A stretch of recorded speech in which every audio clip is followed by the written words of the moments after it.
There's just something about landing directly on top of a factory strider and then popping an emote for liberty that makes you feel like a total badass. Although the dismount was a bit clumsy. Anyways, we didn't get the full update we were all hoping for today, but we did just get some big news concerning a controversial change that is now being reverted to the good old days. Welcome to the channel, it's LtBuzzLitebeer, and patrol spawn rates have been one of those super hot topics as of the last change they made to slightly increase those rates for less than full squads, and in that process, the studio completely broke the system. I've also got a bit more for you on this one as well, along with some other topics. Thanks again for your lovely support. Remember to hit subscribe and ring that notifications bell to receive my latest upload alerts. And let's check out all the latest with Helldivers.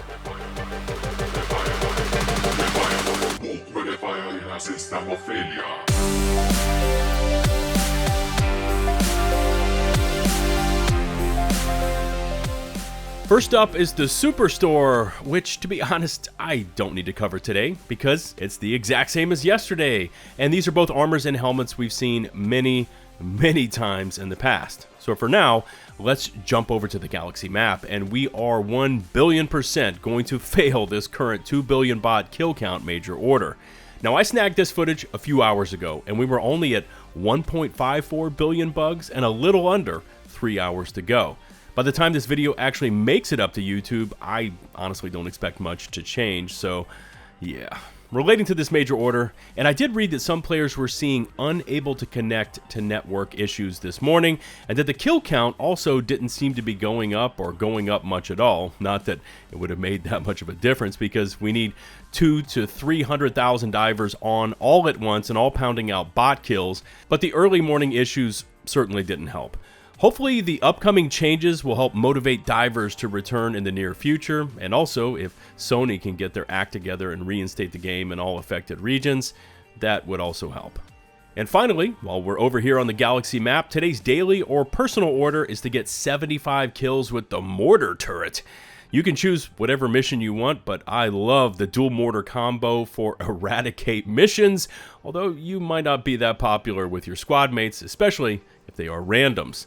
Explosive resistance armor is another recommendation I would make, as the mortar deliveries are delayed and they can end up right on top of you if you are swarmed under. Now once you get those 75 kills, collect your 15 medals and you're good to go. Helldivers 2 has sold over 12 million copies. And this was a story I reported on yesterday, as during the most recent Sony financial call, it was revealed that the company had missed their mark in overall dollars generated and PS5 console sales, but the mega breakout hit Helldivers 2 had sold insanely well, racking up over 12 million copies sold. Now, what I didn't know yesterday is that Helldivers has actually rewritten the Sony sales records, making it not only Sony's biggest PC hit title to date, but it has also now beaten the record set by God of War Ragnarok back in 2022. Translation, it's PlayStation's new fastest selling game of all time. No disrespect to GOW, I mean, I've played them all and I loved every minute of it, but how about a round of applause for the newly crowned champion? GG's Helldivers, this is tremendous news and well earned. We've been in a bit of a lull, call it a dry period, for Helldivers, and that is owed to a bunch of factors. Fun zapping, weapon balancing, instability, Sony's full frontal assault on the PC market, and tepid reception to the recent war bonds. But we've got some positive news now on the horizon when it comes to the players, the studio, and getting the game back into the state that keeps the players engaged and happy. Arrowhead community manager Twinbeer took to the official Helldiver Discord early this morning and posted a wall of text concerning the enemy patrol spawn rates. Quote, "As many of you have noticed, something's been off with patrols and spawn rates for some time now. This primarily leads to more enemies rearing their ugly heads than they're supposed to, indirectly the players feeling overrun, kiting, and subsequently less fun gameplay. This has been the case for all players, but predominantly for smaller teams and solo playing. We've been aware, But frankly, the past couple of weeks have been so hectic that we haven't been able to give this the TLC that it required. We now have, and we've concluded that it's not working as intended, and we're changing it. There might be some minor tweaks, but overall, we're reverting back to how patrols and spawn rates worked before the patch that changed them a few weeks ago.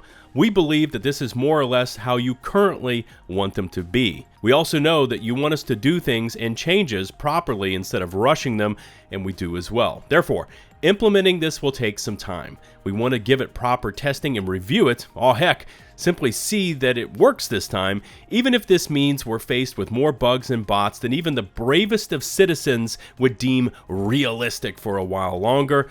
We hope you're happy with us fixing the problem.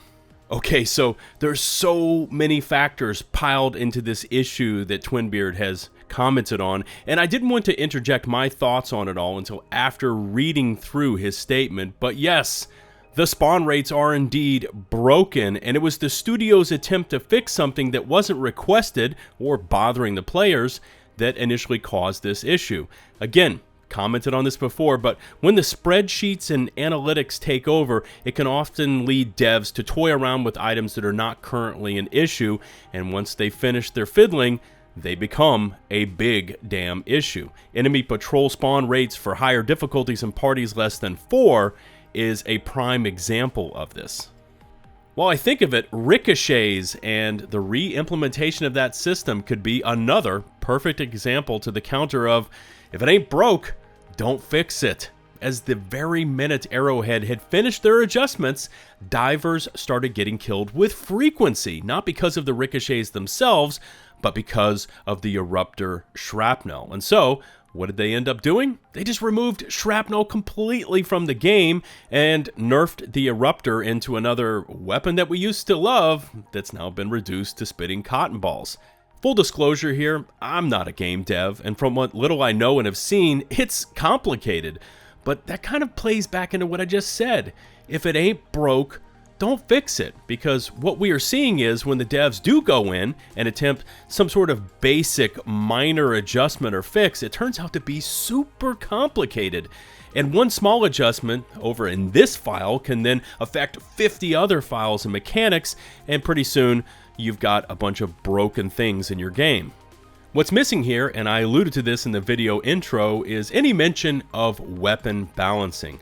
Now, Johan has publicly posted that there was going to be greater attention paid to the nerf hammer mentality we've been seeing, and the studio knows the gradual weakening of primaries is not something that the players have taken kindly to. But if they are now reverting the enemy patrol spawn rates, they may also be taking a really solid look at the gameplay loop and how shooting guns in the game is supposed to fit into that loop.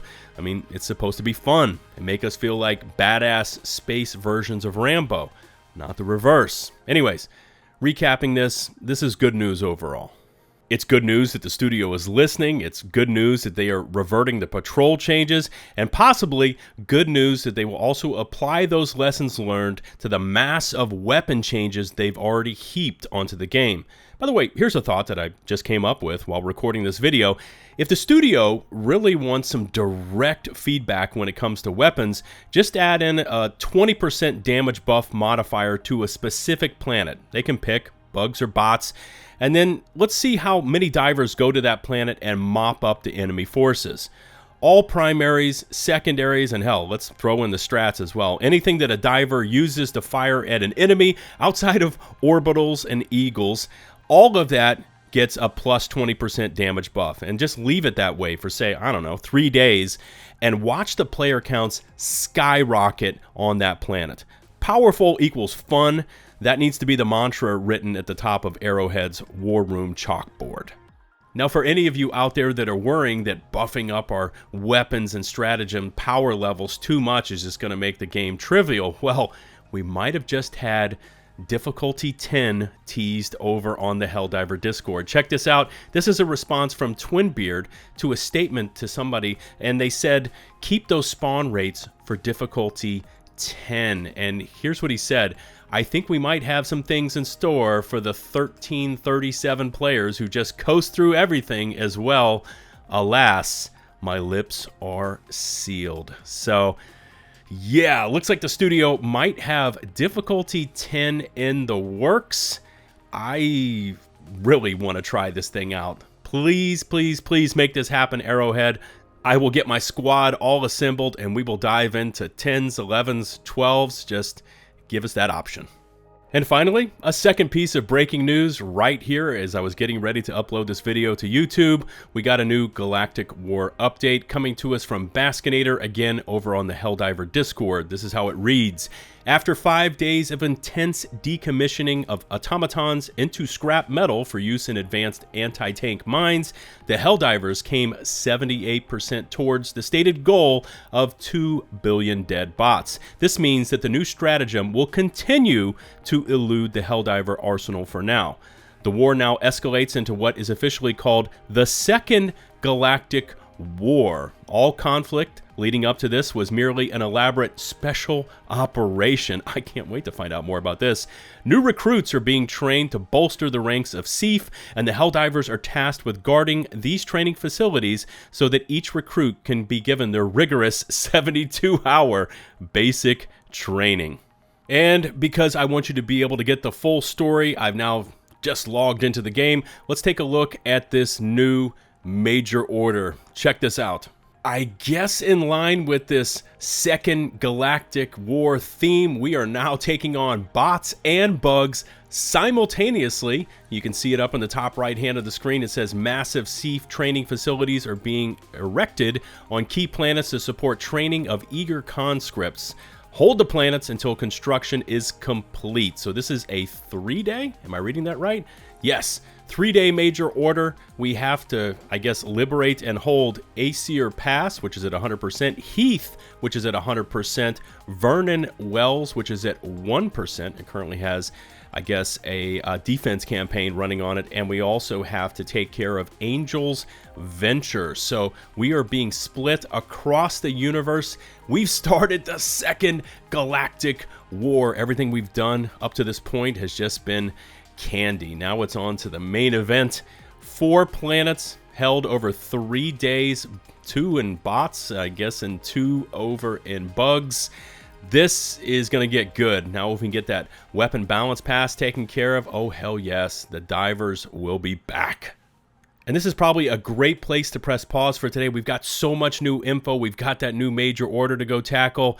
It's time to get to work, divers. Remember to hit subscribe and to ring that notifications bell to receive my latest upload alerts on my socials, including an open invite link to my fast-growing Helldiver Discord community can be found in the video description. Shout out to the nearly 228,000 of you legends around the world that have taken the time to hit subscribe. I appreciate and lean on your constant support. Until the next one, this is LtBuzzLitebeer signing off.